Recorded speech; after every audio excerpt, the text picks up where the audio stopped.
Salah satu isu kontemporer untuk meningkatkan kualitas manajemen pendidikan tinggi di abad modern ini adalah isu tentang kepemimpinan.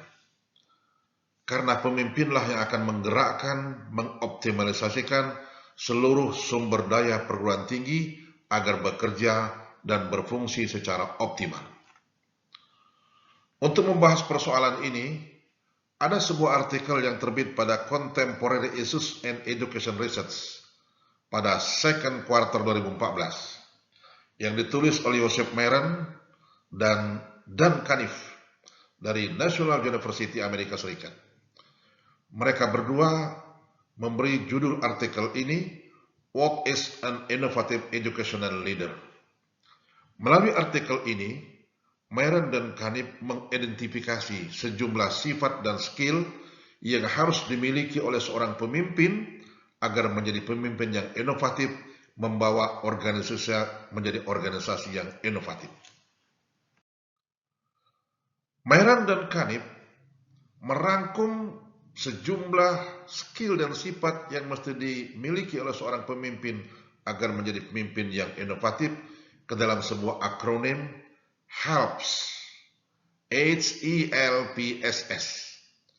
Hearts, Empathy, Learning, Passion, Perseverance, Strategy, Speed. Hati, empati, pembelajaran, gairah, kegigihan, strategi, dan kecepatan organisasi. Kita akan coba lihat satu persatu 6 skill dan sifat yang mesti dimiliki seorang pemimpin agar menjadi pemimpin yang inovatif. Yang pertama, hati. Hati adalah pangkal dari semua perilaku manusia. Hakikatnya perilaku manusia itu menggambarkan suasana hatinya. Melalui hati yang bersih, hati yang murni, seorang pemimpin akan bekerja dengan tulus, bekerja dengan ikhlas, mengerahkan seluruh potensi kepemimpinannya semata-mata untuk kepentingan organisasi. Melalui hati yang bersih, hati yang tulus, hati yang ikhlas, seorang pemimpin dapat membebaskan dirinya dari semua kepentingan selain kepentingan lembaga yang dia pimpin. Kita mengenal istilah leading by heart, memimpin dengan hati. Bagaimana seorang pemimpin melakukan interaksi dengan bawahannya, dengan orang yang dipimpinnya, dengan pendekatan batin, dengan pendekatan psikologis, dengan pendekatan perasaan, sehingga interaksi yang terjadi, interaksi yang saling memahami dan saling mengerti antara satu dengan yang lain. Inilah yang dapat membangun keharmonisan dalam sebuah organisasi. Yang pertama, hati. Yang kedua, empati. Kita tahu bahwa setiap orang dalam organisasi itu memiliki karakter yang berbeda satu dengan yang lain, tidak sama. Memiliki tingkat kecerdasan yang berbeda, memiliki emosional yang berbeda, bahkan memiliki kebutuhan-kebutuhan yang berbeda. Dan pemimpin harus memahami persoalan ini, sehingga dia tidak boleh menggeneralisir bawahannya dalam satu tindakan yang sama. Setiap orang mesti diberikan treatment yang berbeda antara satu dengan yang lain. Karena suasana psikologis yang ada pada setiap orang, perasaan yang ada pada setiap orang berbeda antara satu dengan yang lain. Maka pemimpin harus berusaha memunculkan, membangun empati dengan semua orang dipimpin, sehingga dia dapat merasakan apa yang dirasakan oleh seorang pemimpin, dan dia dapat menyesuaikan tindakan apa yang paling cocok diberikan kepada orang tertentu dengan orang yang lain. Empati. Yang ketiga, learning, pembelajaran. Kekuatan manusia itu sesungguhnya ada pada otaknya. Dan otaknya akan kuat kalau dia memiliki ilmu pengetahuan. Dan syarat memiliki ilmu pengetahuan adalah learning, pembelajaran. Maka seorang pemimpin untuk meningkatkan kualitas sumber daya manusianya harus membangun learning, harus membangun organisasinya menjadi organisasi pembelajar, learning organization. Tunjukkan pada pemimpin, tunjukkan pada orang yang dipimpin bahwa pemimpin selalu gigih meningkatkan kualitas dirinya dengan cara meningkatkan ilmu pengetahuannya, meningkatkan skillnya. Bila sumber daya manusia meningkat pengetahuannya, meningkat skillnya, maka juga akan meningkat kualitas pekerjaannya, dan ini akan menghasilkan produktivitas sesuai dengan yang diharapkan. Bawalah organisasi menjadi organisasi pembelajar, learning organisasi oleh seorang pemimpin.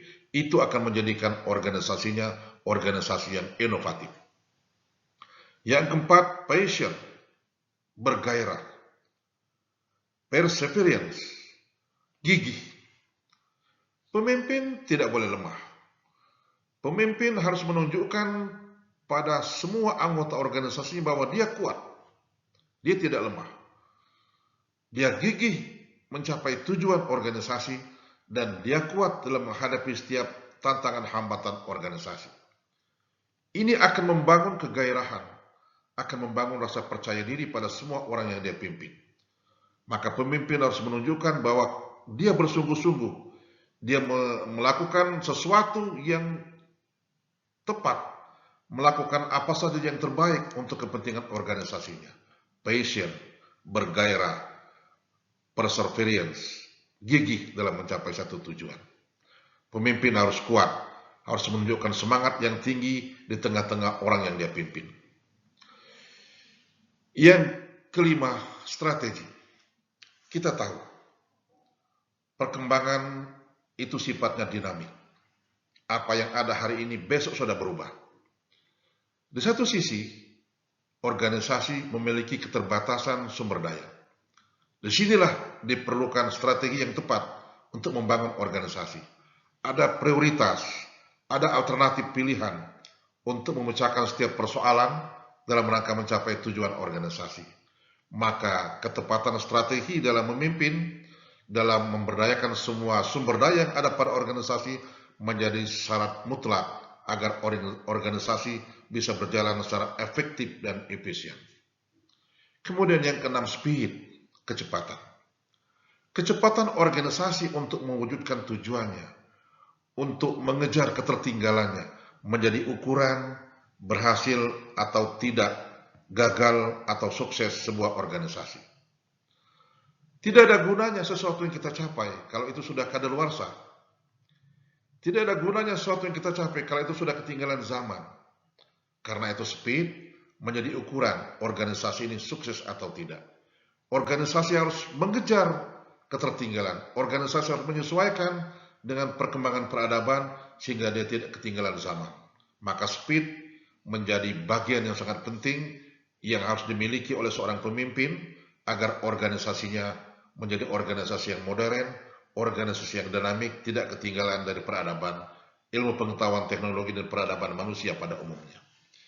Inilah 6 skill dan sifat yang harus dimiliki oleh seorang pemimpin menurut Meren dan Kanif agar pemimpin menjadi pemimpin yang inovatif, termasuk pemimpin perguruan tinggi agar bisa membawa perguruan tingginya menjadi perguruan tinggi yang inovatif yang menyesuaikan diri pada setiap perkembangan zaman, peradaban, ilmu pengetahuan teknologi dan peradaban manusia pada umumnya. Selamat belajar, semoga sukses.